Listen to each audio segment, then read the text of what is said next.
Hello folks, welcome back to another video. It is Hobby Nightmares time. If you want to send in any Hobby Nightmares, make sure you send them to hobbynightmares@gmail.com. That way I can get them read out before the end of the month, hopefully. Let's jump straight in, shall we? Because Dawny Fisty Boy has something to say. And he says, "Hi Mr. Northern Exile. Dawny Fisty Boy here. Sorry it's been a while. The third university year has been a big pressure. Thankfully, I'm getting mostly 80%, so it's all worth it. I hope you're doing well."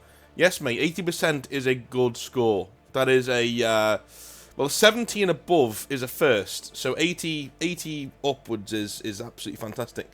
Of course, I did have this when I was at university. I had friends who were going to not very good universities telling me, well, I'm getting 90. Like, yeah, mate, You're an intelligent lad going to a shit university. Yeah, of course you are getting 90s. You know, like whereas if you go to a really good university and you're very intelligent, you'll be lucky to be getting a 60 if you are doing well at all. But if you're going to, hopefully you're going to a decent university, I'm sure you are, and you're getting really, really good results. So well done to you.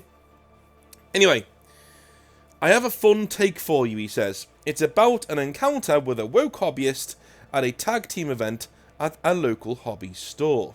Okay. A few weeks ago, myself and a friend, we'll call Ryan, planned to have a 2,000 point game of 40k, as a final game before he sold his Grey Knights to play Custodes. I tried to convince him to remain as a man of culture with his Grey Knights, but he's a bit of a metagamer, so wasn't having any of it. The absolute wank stain. Okay. The absolute wank stain. Okay, cool. Well, you know what? You can do with your hobby what you want to do. You know, and that's what I would say. But obviously, this guy's made the wrong decision. I do like Custodes, but my god, you know. How can you trade in Grey Knights for that? Anyway, we saw that, unfortunately, our usual gaming venue was fully booked. But we also saw that another hobby store a little further away was having a tag team event, and thought this would be a great send-off to his handsome silver boys, and signed ourselves up as a team. I decided to use my new Black Templars army. I don't have any photos at the moment, but when it's all fully painted, I'll send some photos your way. Yeah, please do.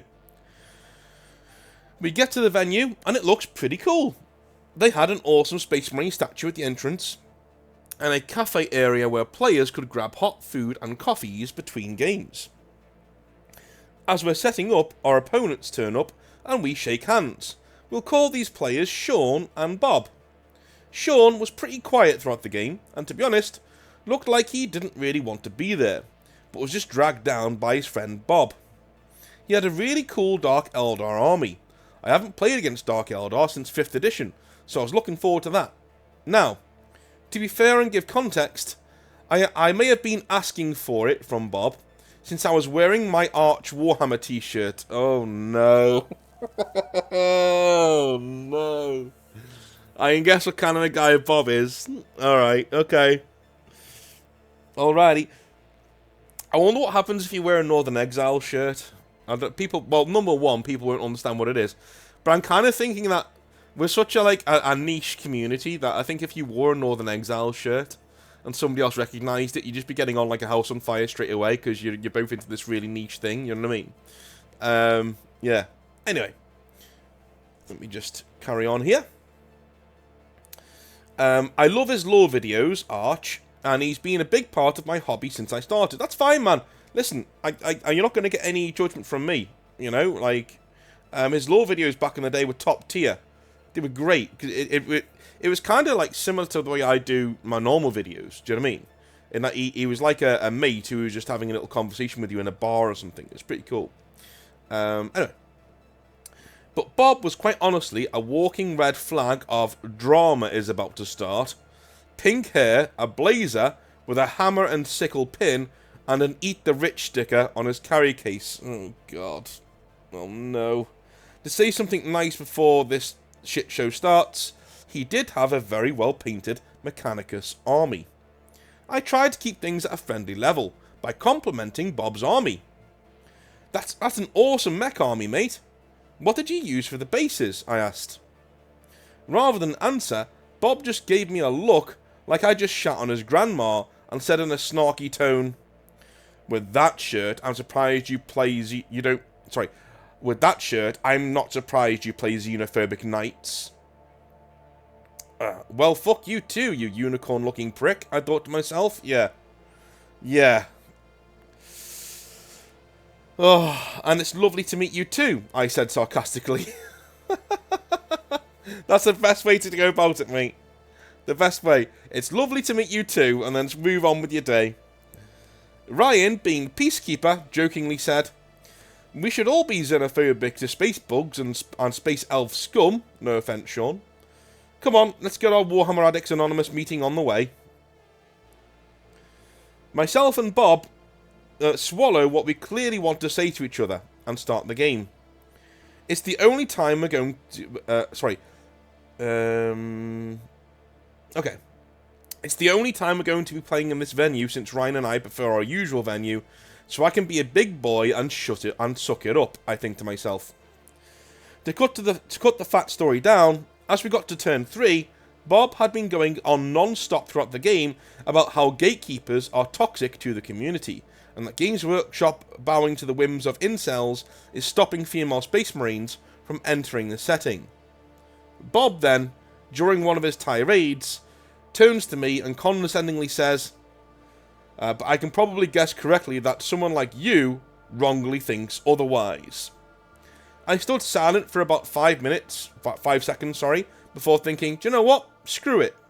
Ryan had his force wiped out a turn ago, so it wouldn't ruin his experience, and I'm not coming back here. So I'm going to ruin this guy's career, okay? Brace yourself, because this is a long one. I say, yes, you're right. I do rightfully think otherwise. Here's why you are wrong, and why you're a fucking moron. Number 1, there are 2 kinds of gatekeeping. Destructive gatekeeping and productive gatekeeping. The former is a tiny minority of people not wanting to participate in the hobby based on race and gender. They are assholes and should rightfully be frowned upon. Productive gatekeeping is protecting the hobby, its setting, and what makes it unique and niche, from people who don't like the hobby for what it is and want to change it to suit them. People like you.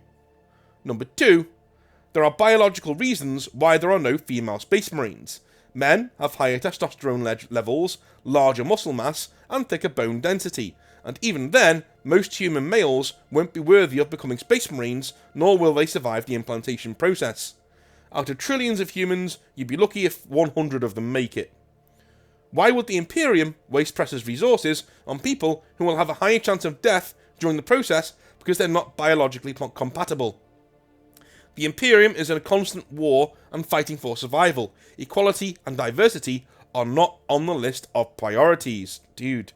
Okay, 1 second. I'm going to take a quick sip of tea. 1 second. A couple of things here. Couple of things. Number 1, you're right in everything you're saying. Number 2, did you really say all this? Like verbatim? Do you know what I mean? Or are you remembering this ad hoc, like off the top of your head? Which is fine if you are. But I have a hard time believing that you said all this just as it is. And you remembered it all with crystal clear clarity. But then again, if you're not often in arguments, I know from experience that you do remember everything that you've said to a point. Do you know what I mean? Let's see, shall we? And number 3, the idea that female Space Marines will attract more women to the hobby is fucking stupid. Warhammer is predominantly a men's hobby because more men are interested in it. Just like how there are hobbies that mostly gain the attraction of women. It's not a bad thing or a good thing, it just is. You can ask 100 men and 100 women if they'd play 40k, and I guarantee most women would say no, because it sounds dumb to them. I've tried to get a lot of my female friends to try it out, and most have said it's not for them. And the 2 that did try thought the human races were boring, so they played other things. Tyranids and Necrons, to be precise. Okay. For every 100 male players, there are probably 10 female players, and most of those, if you interact with the community, play either Tyranids, Orcs, or Eldar, all non-human, non-gender specific races. So, if I could be an edgy boy for a second, that means most female players either want to eat everything, fight everything, or fuck everything. Let's say 1 1 in 10 of those females might play Space Marines if there were female Space Marines. That's 0.01% of the player base. There are more Eldar players than that, and if Eldar are still waiting 20 plus years for plastic fire dragons, but with GW not providing, why the fuck would GW waste the time, cost, and resources to create entirely new female Space Marine molds for the sheer possibility that 0.01% of players might buy them? The hobby should not be more mainstream, because that would require watering down and dumbing down the setting in order for it to be palatable to mainstream audiences. It's not gatekeeping making the hobby toxic, it's people like you. Bob did not like this response. Yeah. I can imagine so. I really hope that either you said exactly that would be the jackpot, or you said something very similar. Do you know what I mean? That would be nice. If you're just remembering it off the top of your head. Maybe you have flowered up a little bit because, you know, this is your hobby nightmare, so you want to look good. But I'm really hoping that what you said resembled that, because that was a very eloquently put. If you want to know why female Space Marines probably shouldn't be a thing, everything he said there is exactly where I land on it, right? I don't know about the 0.01% thing. You shouldn't really bring numbers into arguments like this, because even if you're off by a little bit, idiots will use it to go, oh, see, he's wrong. You know what I mean? Because it might be 0.05%. You don't know. You know what I mean? Like, so you need to be careful with that. But apart from that, the entire argument is watertight for me, man. It's watertight. Like, I completely get what you're saying. Absolutely. Plus, we already have female Space Marines. They're called the Sisters of Battle, and they're some of the best sculpts that are out there, and they're full of female representation in 40k. If you don't support that, go fuck yourself. You're not into equality. You're into changing the hobby to be more into things that you want politically than you'd like. Do you know what I mean? Female Space Marines have nothing to do with the setting, right? They have nothing to do with moving the hobby forwards and getting more people into this. No, it's political. That's all it is. Because we already have female Space Marines, but that's not enough for them, is it? It's not enough. That's the thing. It's the same thing with I don't know. Like toxic femininity is a thing, dude. I'm sorry, right? It is, because you have. How do I put this? All right, the NBA. All right, straight out of left field, bang, the NBA. So, in America, for quite a while, and I listened to Bill Burr and other people who like the NBA, and they've said, look, you know, the women wanted more representation in the NBA, which is a male league, right? And so they said, no, what we'll do is we'll make the WNBA, we'll make the women's NBA, and we'll subsidize it with our league, so we'll pay for it, all right? You get your own league with your own thing, and that's what you get. And nobody turned up. No women turned up to watch the WNBA. Nobody's interested. But they want more and more pink laces in the NBA. They want more and more women's stuff in the NBA. Because, here's the thing, lads. Women don't want their own thing. They want your thing. Alright? When these arguments come up, they don't want their own thing. They want your thing. The thing you like to be theirs now. That's what it is. That's where we are. Okay? Alright, you get tons of women who come into the hobby just wanting to do Tyranids or Orcs or Sisters of Battle or even Space Marines. Fine. Cool. You're welcome here. It's great. But I'm telling you now, when these arguments come up of we want more representation, and you say, listen, why don't we do our own setting where there are female Space Marines and shit? That's fine. No, we want them in 40k. Okay, well how about you do Sisters of Battle, because they are what you want. They're exactly what you want. They're literally women in power armor. They're female Space Marines. There you go. You got them. No. We want female Space Marines, as in Space Marines in power armor that are female. Like literally Ultramarines who are female. Salamanders who are female. Right? They're not happy. They're never happy. As soon as you give in once, the next demand comes along. Right? You give in once, another demand will come along, and another demand will come along, and don't negotiate with terrorists, alright? They've already got what they want. Point them towards the Sisters of Battle, and say, have fun. And if they're not happy with that, then leave. Go somewhere else. Okay? You've got what you want already. You're campaigning for something that already exists. They're called Sisters of Battle. and one of the best Rangers Games Workshop have ever produced. That, and they're all female. That's cool as shit, dude. That's cool. That is cool. And you can tell the female too. They're not some androgynous, you know, ridiculous, is it a man, is it a woman person in power armor, right? No. They're women in power armor. And I think that's also the issue with these people. Okay? What people don't seem to understand is that these people don't like women either. You know, they accuse everybody else of being incels whilst they're not getting laid. Because everyone finds them freaky and the weirdos. Right?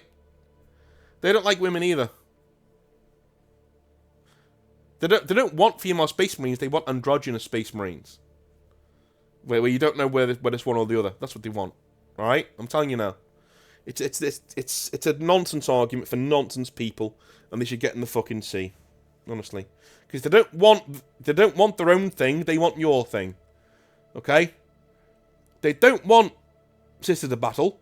They want the Space Marines that men like. That men really like. They want that. Nonsense. You got your own thing.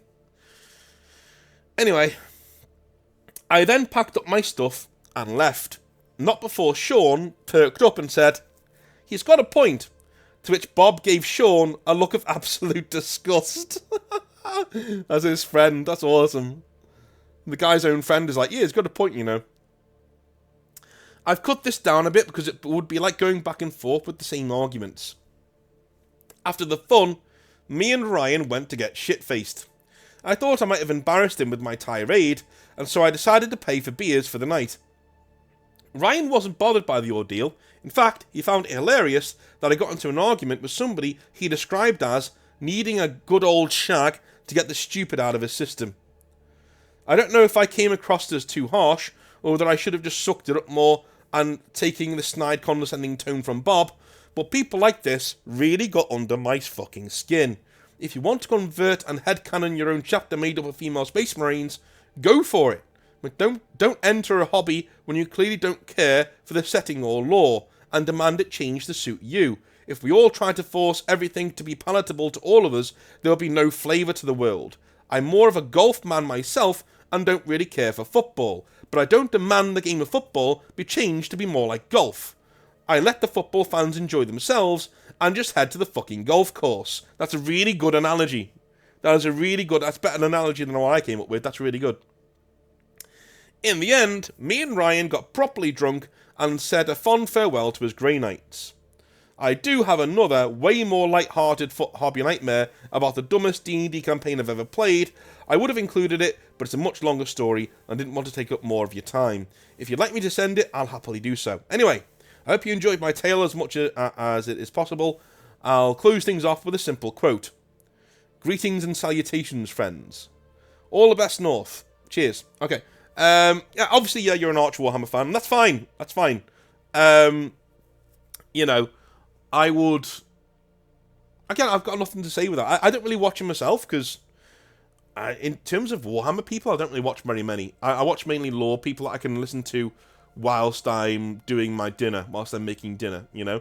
Adeptus Ridiculous is something I'm really into right now. They're pretty cool. Even though they throw slander and shade at the Grey Knight, so fuck them for doing that. But, like, aside from that, they're pretty cool. Lore Crimes is also really good. I love Lore Crimes. May get some Lore Crimes in my veins. I love it. I listen to them while I'm doing stuff. Amber King too. If I'm feeling more serious, Amber King's a good one. And yeah, and yeah, generally things like that. So I don't not watch him because I don't like him. It's just that I just don't have the time, really. Do you know what I mean? To really get involved in most of his stuff. And to be honest with you, the points you made, I'm with you on. Again, as I've said, you know, I honestly think that they don't want their own thing; they want your thing. Okay, you're playing in a sandpit, right? And they come along and say, "I want to get into your sandpit," and you say, "Well, why don't we make you another sandpit, and we can both have a sandpit?" Well, the reason why is because I don't want my own sandpit. I want your sandpit. It's exactly the same, right? I don't want Sisters of Battle. I want female Space Marines. It's the same. It's the same statement. It's the same statement. All right. Exactly the same. And female Space Marines is not about equality. It's not about representation in the hobby, because we've already got it. We've already got it. The Adeptus Sororitas, bitch. They're already there. Okay? It's political. It's got nothing to do with having more women involved in the hobby at all. It's political. It's about forcing the hobby to be more homogenized with the nonsense that is going on in the modern world in terms of woke stuff, right? That's all it is. Anyway, moving on.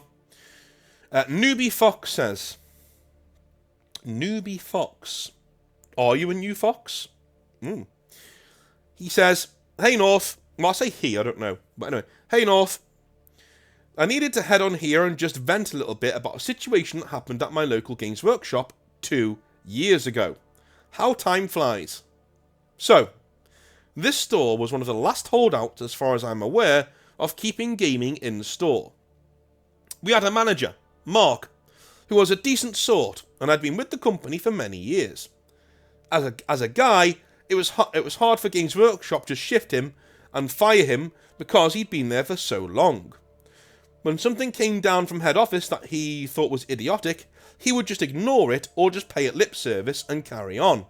And before you ask, his store did very well. He cultivated a community that meant everybody there was pulling in the right direction.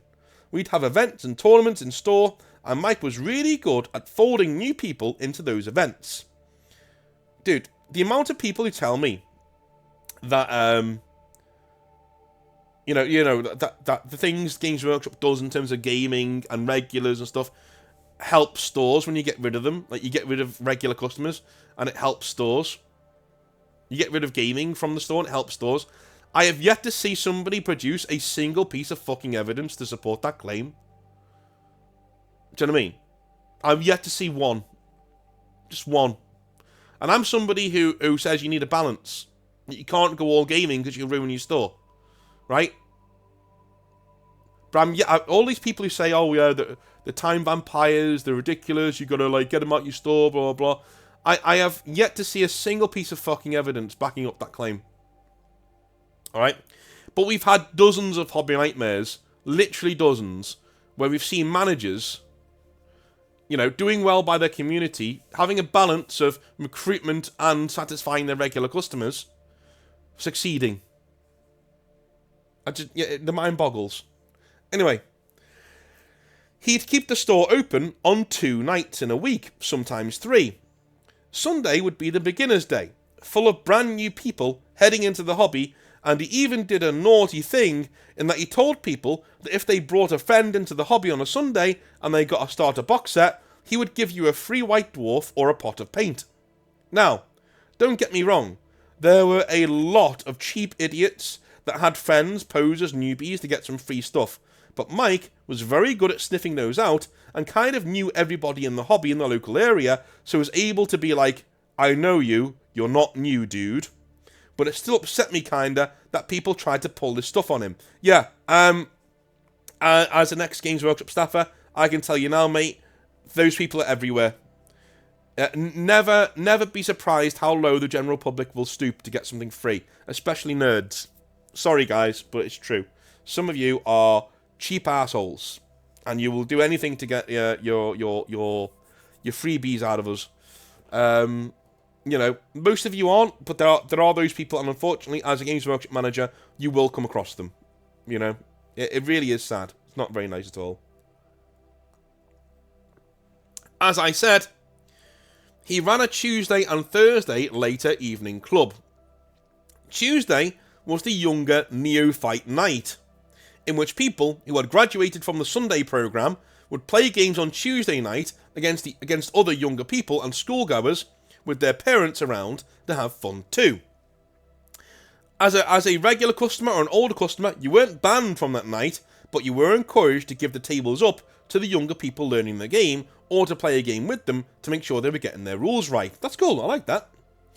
Thursdays were Crusader nights, in which new adult gamers would come in and play games with new and old players alike. If players stuck around in this group, they would then get an invite to the exclusive Saturday night's main event, where the Greybeards would head into play. Tournament players and event winners would generally only come round on a Saturday night before they went for a few beers later, and it was on this night that the main 40k league was played. The store literally had something for everybody. When you factor in the campaigns and narrative events Mike would weave into every night but Saturday. I loved it. Mark, though, would eventually be run down by this constant grind and would leave to run his own business. Quite successfully, I might add. Good. Well, that's good. I really like this idea of a constant conveyor belt, right? People start on the Sunday, they go to the Tuesday or the Thursday, and then they end up on the Saturday. That's really good. You can actually have somebody, like an adult, come in, start on a beginner's Sunday with a game with you, getting into it. They get their first box of, say, Space Marines or whatever. They build them, they paint them, they come in the following Thursday to play their first games. They have a lot of fun. They play 2 or 3 games against people, and then that Saturday they come into the Veterans Night and they play their first actual proper big game of 40k, 2,000 points, against somebody who knows what they're doing. That's brilliant. That's a really good conveyor belt to get people from one end of the hobby to the other, and to keep them engrossed and keep them involved. That's great. Do you know that analogy that I keep saying that Games Workshop love? They love to teach, where you have this bucket, that the hobby is a bucket, and the water in the bucket is the people in the hobby, right? Now, this bucket has a load of holes in the bottom, and those are people leaving the hobby all the time. We want to keep those holes small and make sure the tap going into it is full. It's like, a big, powerful tap going down into the bucket to make sure that it doesn't run out of water. That's the analogy that they love to use. What Mark's doing here is filling those holes up, so he's not losing as many customers, and he's powering up that tap at the top. That's exactly what he's doing. This is how you run a Games Workshop store, guys. This is how you do it. Textbook. Absolutely textbook. When he left, it was obviously a wrench to all of us, and we were all happy to see a new guy come in and share his ideas. What we got was Jay. I was there on Jay's first day, and we were all sitting around the painting table, generally doing some hobby and looking around at the models we were thinking of picking up. Mainly to support the new manager, as we'd all thought it might be quite nice to give him a bumper sales day on his first day in the store. Aww, aren't you all lovely?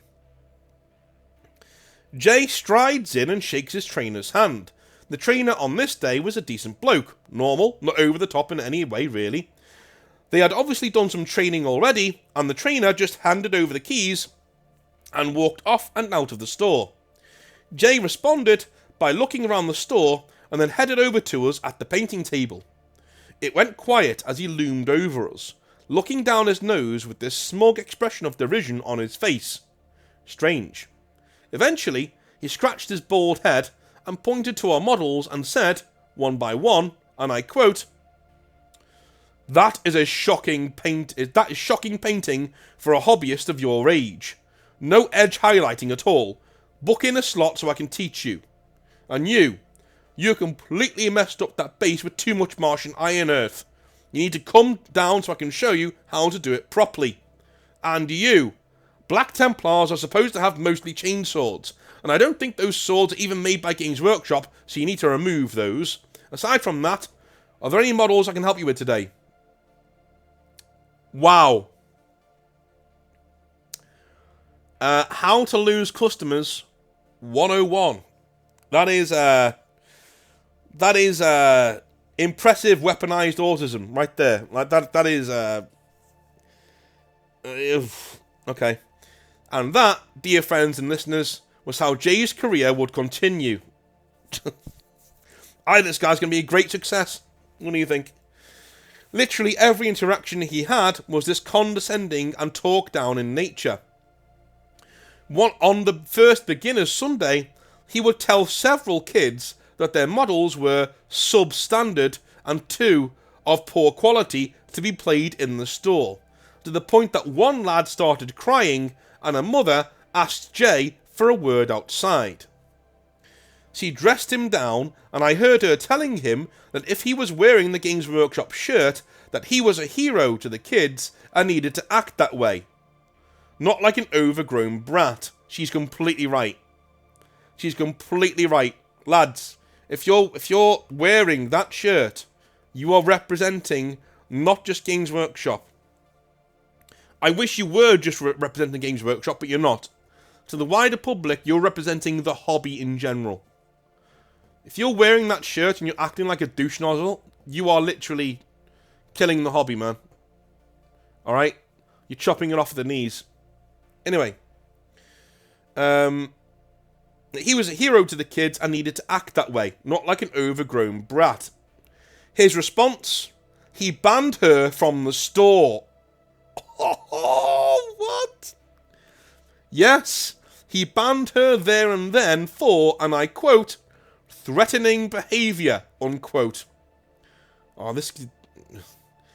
She then told him she wouldn't be coming back and would be telling other parents to avoid his store as his attitude made him dangerous to be around. I wondered about that and eventually would ask her when I saw her at an event with her lad a few weeks later. She told me a guy like that was likely to snap eventually and she didn't want her son to be around that kind of toxic arrogance. Fair enough. Yeah, it is fair enough. The store, as you can imagine, tanked pretty quickly. Sigh. People started to drift away to other local stores, and eventually when Mark resurfaced and started playing games at another local store, Jay banned games entirely in the store. So the entire community seemed to melt away to play with Mark at the new store he was frequenting. When I walk past Games Workshop now, I see one or two people browsing, Jay giving them the Games Workshop spiel with one hand in his pocket and a fake smile on his face as he wildly just gesticulates with the other hand, before those people walk out of the store kind of bewildered without buying anything. It's a shame, but unfortunately, this seems like a common thing with the new generation of Games Workshop managers coming in. Thanks, North. Noob. Dude, the more stories I read like this kind of make me realise why it didn't work out for me.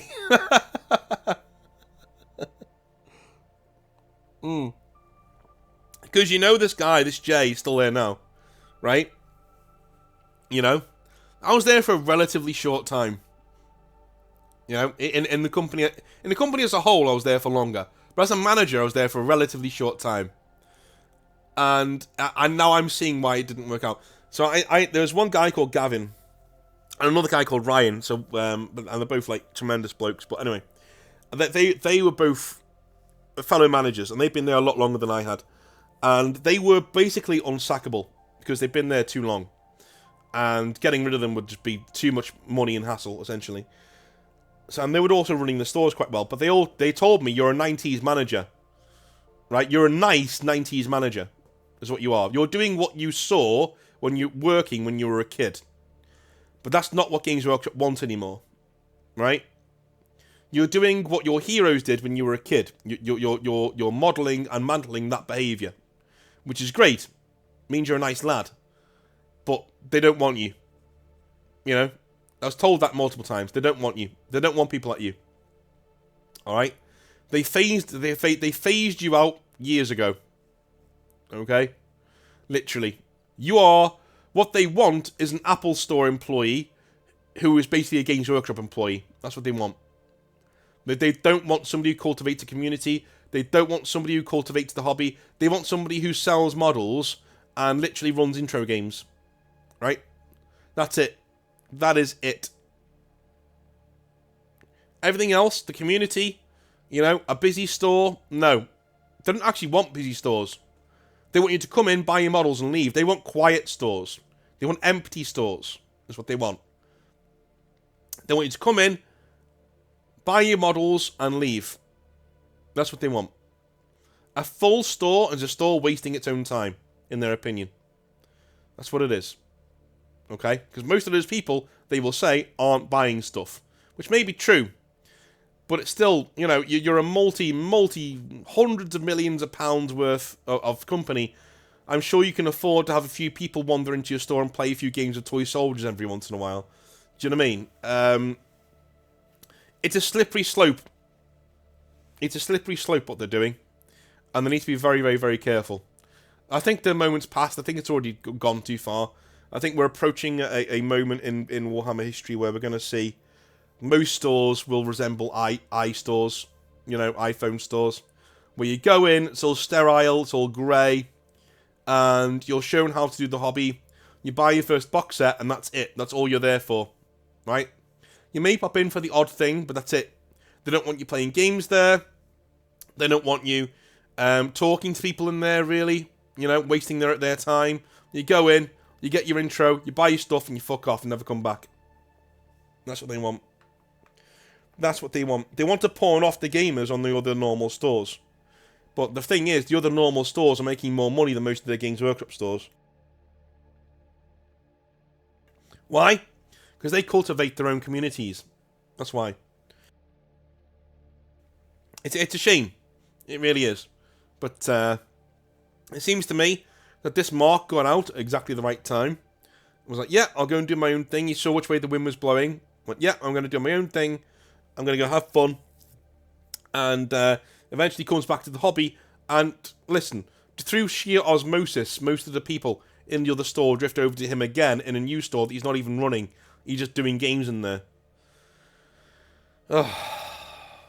It just, yeah. I fail to see how a company is going to succeed properly into the future if the main thing people use your products for is playing a game of toy soldiers, right?